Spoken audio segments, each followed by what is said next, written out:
Welcome,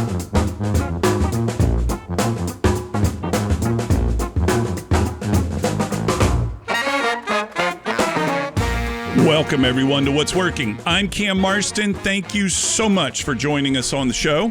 Want you to learn something here today. That's the goal of the show. I want you to learn something here that you can use in your own business, your own world, your own life in one way or another. What's Working focuses on workplace, workforce, and marketplace trends. We try to interview people that'll make each of us a little bit better at whatever it is that we do. Again, it's the trends that are shaping the business world, the marketplace, the workplace, etc. And this show is a trend that's focusing on both the marketplace and the workplace, I guess. I met a guy in the parking lot not long ago. A friend of mine was having a grand opening of his business, a new butcher shop out on the edge of town, and was in the parking lot. And the friend that was opening the store introduced me to Burnie Juneau.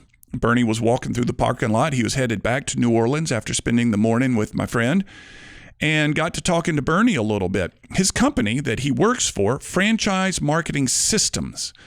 They're based out of Atlanta. Burnie lives in New Orleans, spends a lot of time on the Gulf Coast between Texas and the Florida Panhandle looking for franchisable businesses. And the crux of the show here, I think, what does that look like? What does Burnie look for to find a franchisable business? What are the elements that he discerns that says, yeah, this is duplicatable? Somebody in the next town over, the next city, the next state over would want to both own this, and there are customers in the next town, the next city, the next state over that would want to become a customer of this business. So it was in talking with Burnie in that parking lot that I began to think, this is kind of interesting. What a unique talent to be able to do this. And then I get to learning a little bit more about them, and they take it from soup to nuts. They not only develop the franchise, then they take it to the marketplace and sell the franchisees, sell them on what goes on out there. So the crux of the show, when we get Burnie on a Zoom call here after this break, is going to be what it is that he looks for, what it is that he does, and how they screen franchisees. Can I just throw money at a franchise and get one, or is there something more to it to that? Burnie and I have touched on these conversations already in preparation for the show. This is really interesting stuff, folks. This is a world that I didn't even know existed. I certainly knew franchises existed, but I didn't know that there was a system for finding, readying trademarks, owner's manuals, things like that, and then selling franchises. And that's where we're going to go on this when we come back from break. But before the break, we're doing something different on What's Working. And I want you to mark your calendars for the week of, when is this week? The week of June 17th. And I know many of you get this show in many different days during that week, but roughly the 22nd and 23rd of June, we're going to do a book report. And we're going to be reviewing the book, let me get it here in front of me, called The Author versus Editor Dilemma: The Leadership Secret to Unlocking Your Team, Your Time, and Your Impact. I had two people refer this book to me who I had never met before, both who had stumbled across it and said it lives in an important place on my desk. And I said, if that's the case, I got to learn a little bit more about this. So Brandon Smith is the author. He's agreed to be on the show. And I've got two of the executives that have referenced this book regularly. And the four of us, me, Brandon, two of the executives, are going to spend time on the show the week of June 17th, the weekend of that week, which is roughly the 21st and 22nd and 23rd, Friday, Saturday, Sunday, talking about this book and what we've learned from it. Kind of interesting. We've never done this before. So look forward to that. You're listening to What's Working. We'll be right back after this break with Burnie Juneau of Franchise Marketing Systems.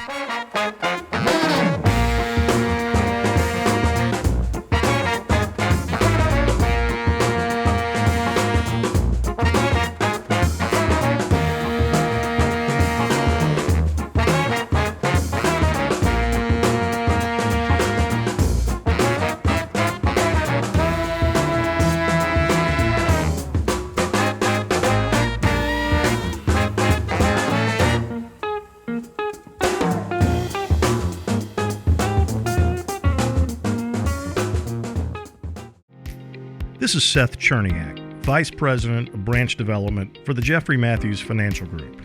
If you're an experienced financial advisor wanting the freedom of independence, but aren't sure making that jump is right for you, we should talk. Jeffrey Matthews has developed a successful program for advisors who don't want to be 1099 contractors and don't want to pay for their own overhead.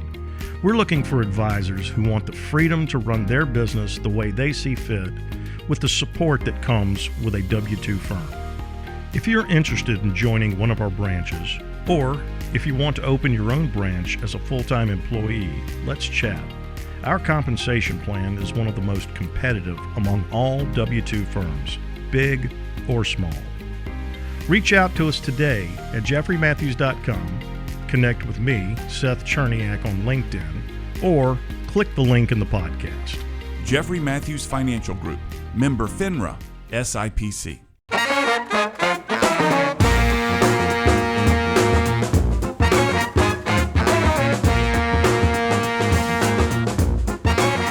We're back. You're listening to What's Working. I'm Cam Marston. Again, thank you for joining us for this week's show. On the other side of a Zoom call from me is Burnie Juneau. He's the franchise leader from FMS Franchise. They're based out of Alpharetta, Georgia. But Burnie, as he's told me, lives in the New Orleans area. He and I met in the parking lot of a friend of mine's business, and I learned quickly about his work and what he does. And his praises have been sung by two of my friends now who have utilized his services. And I think this is another one of those businesses that I didn't even know existed and provides a remarkable value. Burnie, first and foremost, thank you so much for your time and welcome to What's Working. Thank you, Cam, for having us on. Yeah, I'm looking forward to hearing your story and what it is that you do and how it is that you help people. And I said in the opening comments of the show before I got you on the Zoom call, he has an innate ability to determine if something is franchisable by just taking a quick look at it, and it sounds like a remarkable talent. Before we get into that, though, Burnie, tell me about FMS Franchise. Who are you, and help the general listener out there with what it is that you do. Yeah, great. So franchise marketing systems based out of Atlanta. It's been around for Chris Connor, has been in the industry, who founded Franchise Marketing System. He's been around for 22 years and been, very successful with franchising concepts, taking them to the next level of business with growth and expansion. And Franchise Marketing Systems, we currently have 37 professionals on the team, scattered out throughout the United States. The main office is in Atlanta. I live in New Orleans. And so we have people throughout the United States and Canada. We have 17 people, professionals that are doing what we call the development phase. And then we have, which is most important in franchising, we have a team of 20 professional salespeople that sell the franchises. Once we completed with the development, a lot of the people on our team have been around for 20 years, 15, 18, very, very professional, very experienced in what they do. And we do very well. Tell me a little bit about your component of it. You're on the development side. What exactly? So you take a business that is franchisable, and we'll talk about what that means and what you look for, and position them to actually do that, to become franchised. And what does that process look like from, hey, you've got a franchisable business, to let's get you out there? What are the steps involved? Yeah, no, very, very good question. So I love what I do. I got the best position in the company. So I cover from Texas to Florida, and looking for concepts that are very successful and they have the potential to grow and expand. So my background, I was in private industry for 22 years with a very large company, and I was a troubleshooter. And so I would go into these businesses, and I was always trying to make them better than what they were. And I got to the point where I like to see successes. I like to see people successful in business. And after I left this company in private industry, I joined Chris's team, Franchise Marketing Systems. He said he needed some help. And what I do is I'm looking for mom and pops, businesses that are successful and they have the potential to grow and expand. If they're successful in the market they're currently in, there's a lot of other places they can, markets of like kind, they can be successful throughout the United States and Canada. So I'll go in and I spend, right now I'm spending probably 2 weeks out the month in Houston. And I'm constantly visiting new businesses, talking to the owners to see if they want to grow and expand and take their business to the next level. And that's really what I do. And so I look at the business. The first thing you got to have is you got to have an owner that wants to grow and expand. Now, there's nothing wrong with someone having a business they started and they've been at it for, a number of years. They're happy, they're successful, and there's nothing wrong with that. And if they want to stay there and stay in that at that level, that's great. That's fine. But if I run across an owner that wants to share his concept, something he created, then that's where we bring our team in. We help develop the franchise model, and franchising is just another way of, I guess, using other people's resources to expand what you created. Mm-hmm. And so I look at a number of different things. The most important is, again, you got to have an owner that wants to grow and expand. Well, give me an example of, you've got to have dozens of examples of people that when you came through their door, you introduced yourself, what were you see, and you found the owner that wanted to expand. What did you see in his business or her business that you thought, now this is a mom and pop that could franchise? What are those elements? So when we walk into a place, first thing I look for is the level of energy. It's got to have some personality. I look at the customers. I look at the customers that are in there, and to see how they're responding to whether it be the service or the products. Very, very, very noticeable. If we go into a restaurant where half of the people are on their cell phones and not having a good time, not having a good experience, it's not an exciting concept. And but I'll walk into another place where no one's on their cell phones, and there's a certain level of energy. There's a lot of communications going on. They're enjoying the products and the service being offered.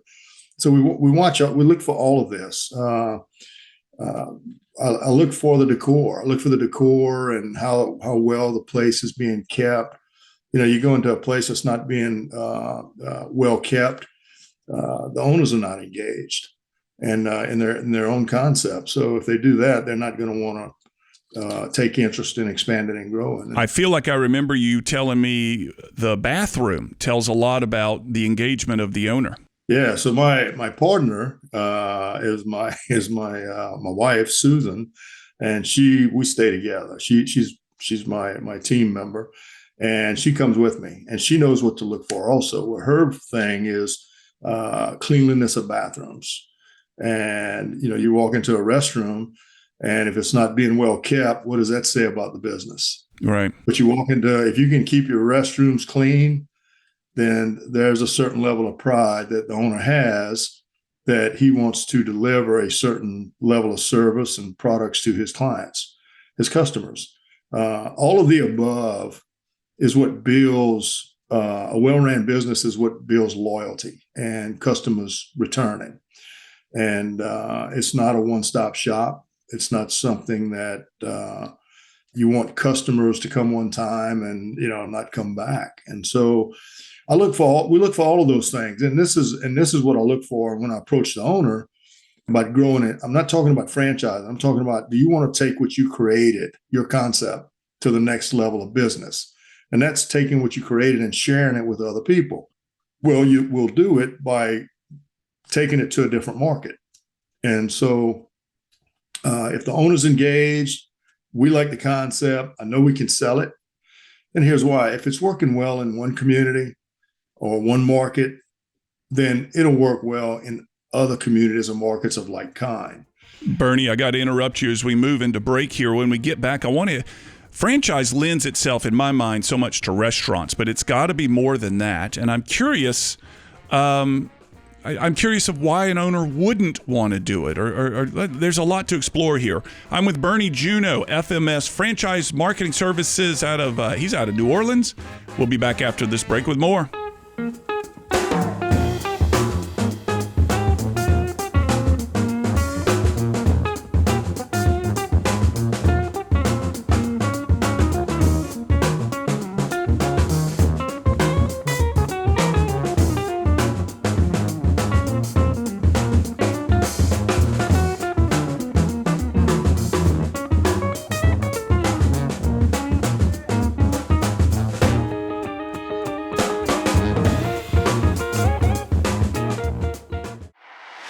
This is Bill Eastet.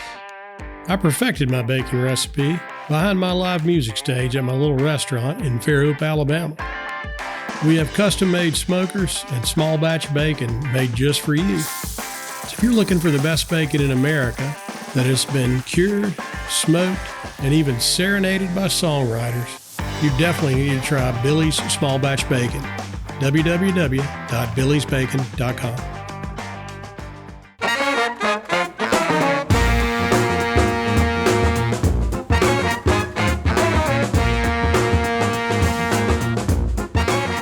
You're listening to What's Working. I'm Cam Marston. Burnie Juneau's on the other side of a Zoom call with me. His company that he works for, FMS, Franchise Marketing Services. Is that right, or is it management? It's marketing, right, Burnie? Franchise marketing systems. Systems, I apologize, Burnie. They take concepts that they find across the country, move them into franchises, and then sell those franchises. And there's multiple steps to the process. And Burnie, prior to the break, we were talking a little bit about what you look for when you walk around the business. My mind lends itself immediately to franchised restaurants, but it's got to be more than that. Goodness knows there's dozens upon dozens of types of businesses that aren't restaurants that can be franchised.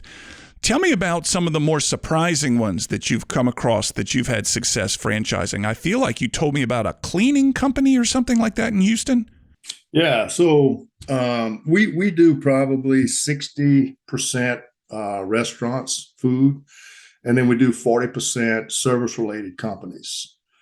And service-related companies, cleaning companies, we have maid services, we have healthcare, we have many different type. We have pet services. Some of the more common ones, we've got a guy. He started pressure washing. It's called Smart Wash Pro. Started pressure washing vehicles. Now he's pressure washing motorhomes, high-end cars, and jet planes. Wow. And we're franchising him. He's been around since 2008. He's got a great concept. He's high in demand, and he's one we're doing. We have another one, a pet supply company. We have cleaning companies. We have a lot of maid services, and we have some health cares. We have home health care services. How do you find out about these things, Burnie? You said you spend a lot of time in Houston. It's a huge city, but you just can't drive up and down the streets looking for a business to step into. How do you find out about them? Well, a lot of those go through our lead flow that goes into the service-related companies go into our database in Atlanta through our lead flow. So every day, people from the United States are going to our website and contacting us to want to, franchise their business. So we get that lead flow on those, and then we also get referrals, and we get a lot of referrals from past clients. I mainly focus on the restaurant space, and because it's a brick and mortar, it's something I can drive up to, and it's something I can lay my eyes on. Yeah. where a service-related company, you can't really see it and touch it or feel it until you spend some time with the owners, and they give you their business plan or their overview. But a brick and mortar restaurant are the ones that, and then again, it's 60% of our business, our concepts. And so I just like visiting with them. Yeah. I come from a food background. The company I worked for 22 years was a major food industry player. And so I like that space. It's also, the food industry involves a lot of people, whether it be the employees, the customers. It's broad reaching. And so I like that piece of that segment of the industry. So if you go up to a restaurant owner and you say, "Hey, I think we can take you to the next level," and they say, "Yes, I'd love that. That sounds good to me." What is the next step after that? Yeah. So I'll go in before you even talk to the owner. The process is I'll find something that I think is unique and interesting, and I can drive up to the building. We can look at it. My wife, Susan, and I will go in, we'll sit there for 30, 45 minutes. We'll probably have lunch or dinner, and we just observe. And so if I like it, I'll ask someone if I can speak to the owner.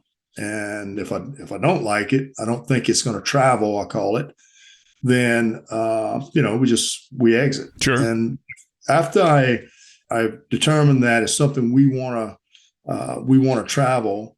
And here's another thing. We're not interested in doing a development that we can't sell.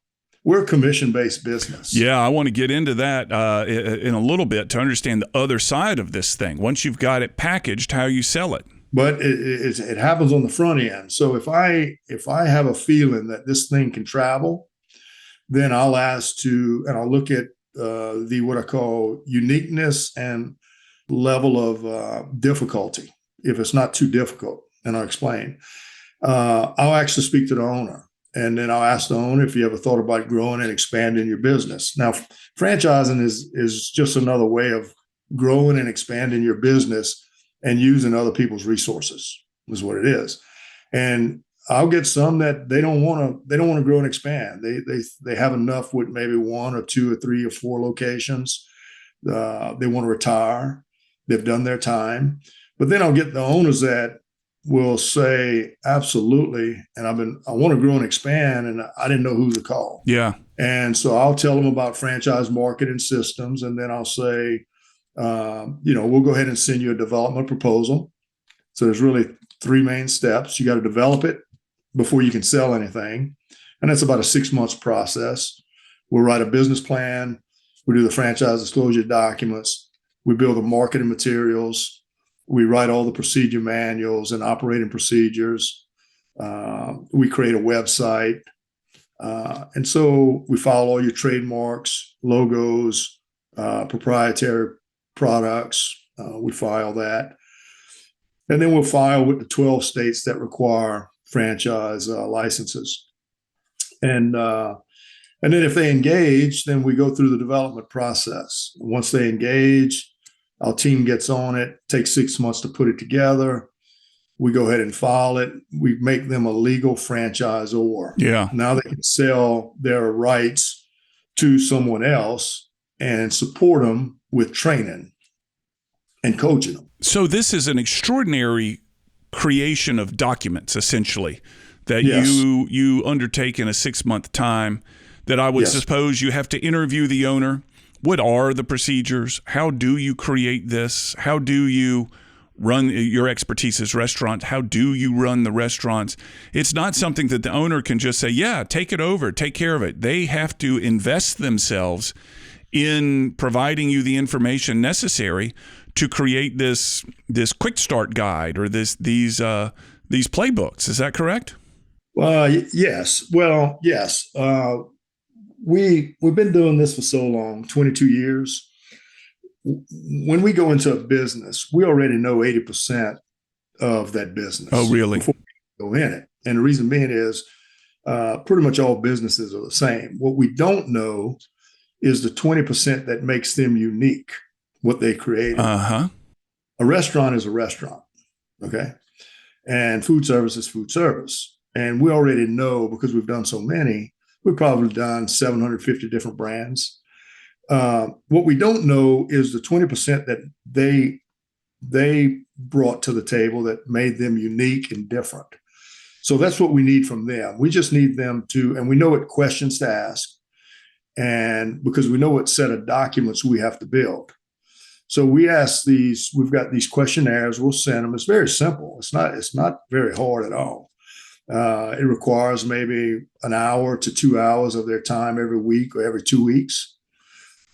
We take our time with it because we make sure it's done very thorough, and it's very detailed.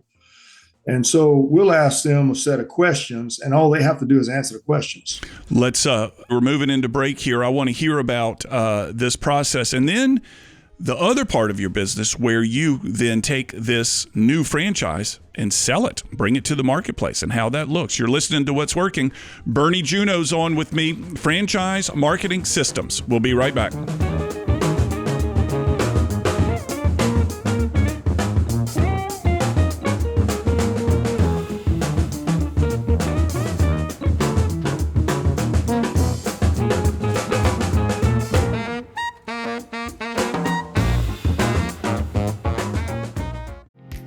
This is Seth Cherniak, Vice President of Branch Development for the Jeffrey Matthews Financial Group. If you're an experienced financial advisor wanting the freedom of independence, but aren't sure making that jump is right for you, we should talk. Jeffrey Matthews has developed a successful program for advisors who don't want to be 1099 contractors and don't want to pay for their own overhead. We're looking for advisors who want the freedom to run their business the way they see fit, with the support that comes with a W-2 firm. If you're interested in joining one of our branches, or if you want to open your own branch as a full-time employee, let's chat. Our compensation plan is one of the most competitive among all W-2 firms, big or small. Reach out to us today at jeffreymatthews.com, connect with me, Seth Cherniak, on LinkedIn, or click the link in the podcast. Jeffrey Matthews Financial Group, member FINRA, SIPC.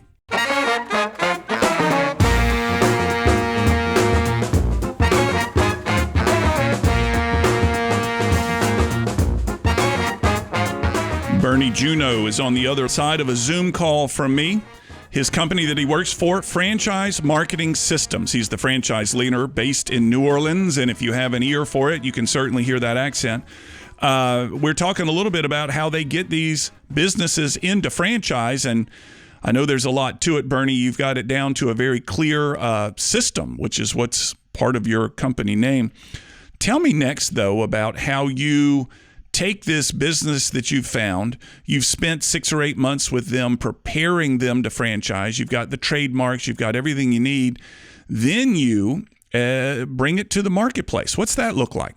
Yeah. So after we complete the development, again, it takes 6 months, and we make them a legal franchisor where they can then sell their rights to someone else who wants to duplicate their concept, the franchisor created. And so what we do is, and there's really 3 main steps to the franchise process. You got to develop it. And once you become the legal franchisor, you have to market it and you have to sell it. So we'll put it on the market, and we'll put it out there. It'd be very strategic, depending on what the concept is, where they want to grow. We try to keep it very in close proximity to the original locations, and grow from the inside out, where we expand it. Take it across the country. And then what we have a CRM. We have a system that will receive all the leads coming in, all the inquiries. We have an account manager that will take the lead, and we have 20 salespeople across the United States and Canada. And we'll send that lead to a salesperson, and that salesperson will contact that lead and start asking, the questions and performing due diligence on why you're interested in this franchise. And so, some of the first questions we ask, it's a process we go through. A general rule of thumb is from the initial time that the lead comes in to the time we can close on a sale. The due diligence process on that lead is normally 60 days. Mm-hmm. Some of the questions we ask, the three most important questions we ask: number one, why do you want it? Why do you want this particular franchise? What is your reasoning for calling in on this one? And then the second one we'll ask for is what location you want to put it in. And so, like I said, we try to keep it in close proximity, starting out right. The original location for efficiency. And then the next question we'll share with them, it's going to take X amount of capital to purchase the franchise, as well as get it up and running. Do you have those funds?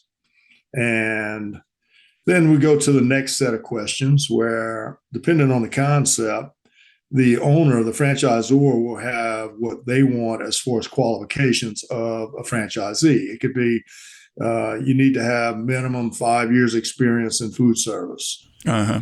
You need to, it just depends on what the concept is. And they come up with their own criteria, pretty much like a job interview. Yeah. If you're buying a business. So it's not simply, you don't put the franchise out there and say anybody that can come up with the money in some strange way can have it. You guys really work to qualify this buyer. Absolutely not. It's not just for anybody.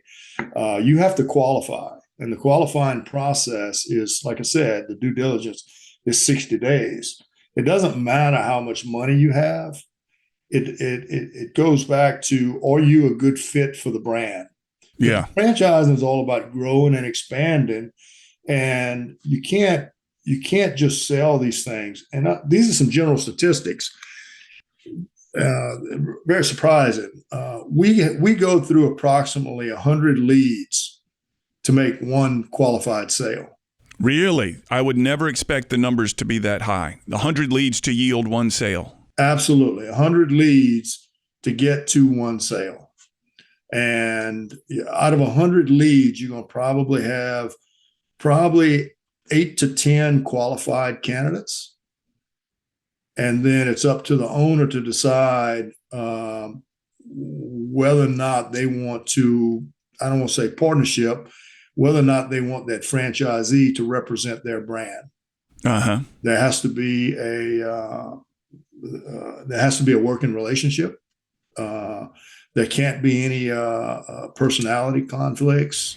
What causes most of these relationships or these opportunities to fail? What of those three questions that you asked, that you presented, are the ones that knock most people out? Is it the money? Is it the why do you want it? No, that's a really good question. I get asked that a lot. So if you have a franchisor that wants to sell, and that's why they're franchising, because they want to go and expand, and you have a qualified buyer that loves the concept and wants to buy it, the single biggest reason that it will not close is because of personality conflicts. No kidding. Attitudes. Yes. No data, no money, no, hey, I want to change the logo, nothing like this. It's just they don't click. It's a personality conflict. And we run across them. They're hard to, and you'll never, and once you get to that, you'll never solve it. Yeah. The best thing to do is just let it go. And because right before you sell, at the end of the 60 days of the due diligence, the potential franchisee has to perform what we call a discovery day. That discovery day is where the potential franchisee has to go spend a day in the original concept store working and participating in the business operation. It gives the franchisee an opportunity to really hands-on look at the business, and it gives the owner a chance to look at the potential franchisee. So at the end of the day, there's got to be a good feeling about them working together, right? Working together, because this is not a short-term deal. This is long-term. This is not a transaction. This is a marriage. This is a relationship. It's a long-term relationship. It's something where the franchisor is looking at it for a minimum of maybe 10 years, and the franchisee is buying a business. They're investing in their capital. They're going to put a lot of time and energy into it. They're not looking at it as a short-term venture. They're looking at it as long-term also. Man, it's got to be frustrating from your side, Burnie, to generate 100 leads to know only one will close, because you certainly get a cut of any sort of lead that confirms, that buys. But I guess that's the work that you do, is to generate a lot of leads. Yeah, here's another statistic for you, though. Any concept we put, and you can franchise just about any business if it's unique, if it's different, if it's exciting, if it has personality, if other people are asking you, hey, when are you coming to my neighborhood? When are you coming to my town? What can I do can you help me get started? Yeah. And so if there's demand for what you're offering or service is, it's franchisable. And anything you put out there, you're going to get leads. You're going to get people calling. Burnie, with that, how can people find you? I know there's somebody out there curious if their own business would qualify. How do people find you? Yeah, I'm a little bit from the old school. I like visiting people. I like meeting people. I like shaking their hands. They can call my cell phone directly, and if they call me, I would love to have that talk with them, and I will personally drive out there and visit with them. And that cell phone number? My telephone number is 225-733-4680. 225-733-4680, Burnie Juneau, FMS. Thank you, Burnie. Anything more? No, that's it. And thank you for having us. I love the concept that you guys have created. It's a remarkable system that you have. Hadn't heard of it before till you and I met in the parking lot and said, this guy's got to be on the show. That's Burnie Juneau, folks. I'll have his contact information in the podcast notes. We'll be back after this break with final comments.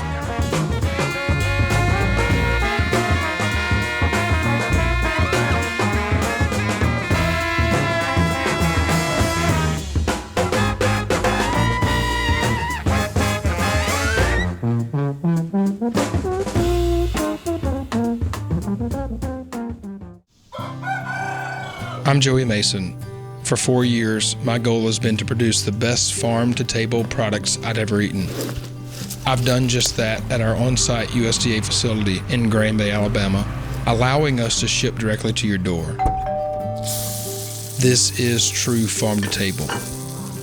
Visit us at masonhillsfarm.com to see all that we have to offer.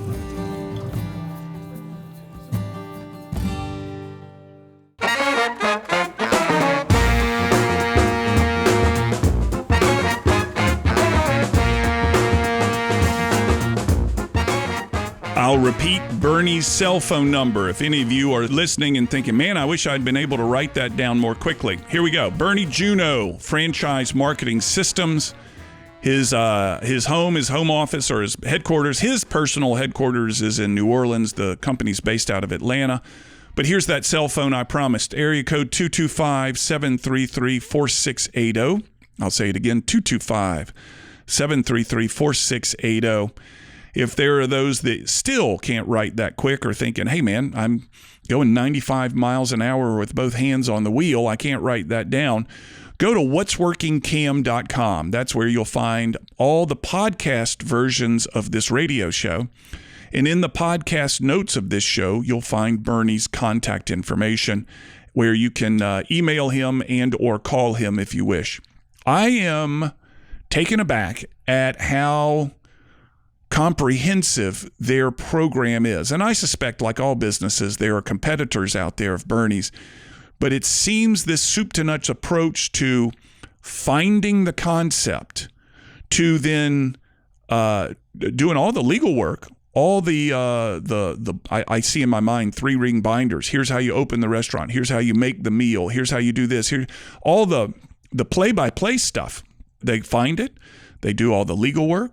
They create all the play-by-play stuff. They have a design team that gets it all prettied up, and then they start selling it out there in the marketplace. I did not know such a thing exists. It sounds fascinating to me. And I was also not aware of the number of franchises that there are out there. I had no clue. Now, in my other side of my world, in my other professional world, I have worked with some franchise systems in the past, but I've been somewhat, it's been revealing to me to learn how many different types of franchises there are out there. I had no clue. All right. Want to remind you once again, we talked about it in the opening segment, but want to remind you once again about the book report we're going to do, the book review show. It's going to be the week of the 17th. This show is played multiple times in our 25, 30 different markets during that week. But you're going to want to listen to the show the 22nd or 23rd. That's when the vast majority of the stations are playing the show. June 22nd, June 23rd. And we're going to do a book review. We've never done anything like this. The book is called, hang on, I got it pulled up on my screen here, The Author versus Editor Dilemma, The Leadership Secret to Unlocking Your Team, Your Time, and Your Impact. And if you want to read it and participate in the review with us, then go to Amazon, get a copy of the book, and send me the questions you have of the author, and send me the questions of the two executives that will be on the show too, who keep this book in a prominent place on their desk. How do you use this content? What can I learn from it? Again, The Author versus the Editor Dilemma. The author is Brandon M. Smith. You can find on Amazon. I'm looking at it right now, and we're going to talk about it on the 22nd and 23rd of June when we've been able to digest it a little bit. All right, thanks, Burnie. Thanks for your time. Very interesting stuff that you do. Folks, you're listening to What's Working. I'm Cam Marston. Thank you so much for joining in with this week. We'll have another show next week.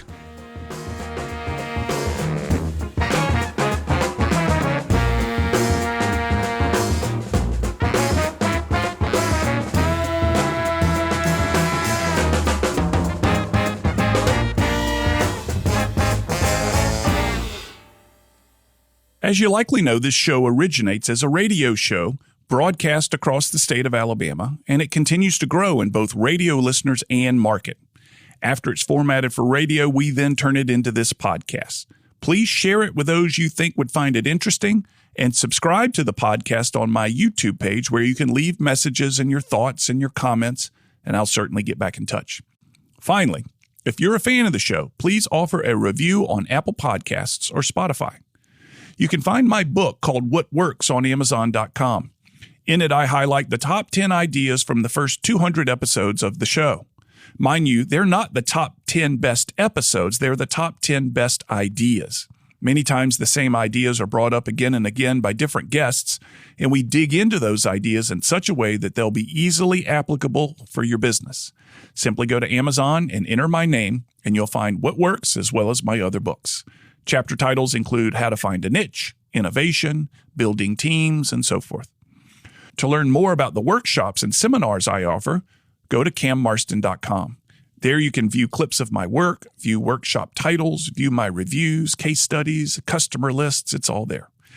If you'd like a free copy of one of the chapters of my book, enter your email address at the bottom of the homepage at cammarston.com. And from that site, you can email me directly. I always love to hear from you. You'll also find me on social media. Find Cam Marston on all the social media platforms, and you may need to enter the numeral 1. There's one other Cam Marston out there, and that numeral 1 distinguishes me from him from time to time. So if you're unsure if it's me or not, enter that numeral 1 after my name, and it should do the trick. On a more personal and less professional side, I record weekly commentaries that air across Alabama on Alabama Public Radio twice each day on Fridays called Keeping It Real. They've won statewide and national awards. They're simple observations on the world as it goes on around me, and they're only a few minutes long. They're a passion. You can find them on the same podcast app you're using to listen to this. Finally, if you're interested in advertising on this podcast or the radio show, reach out. I've worked hard to cultivate a specific listener, and I can tell you all about them, and I have many different options for helping you reach them. Thanks again for listening. We'll have another episode available soon.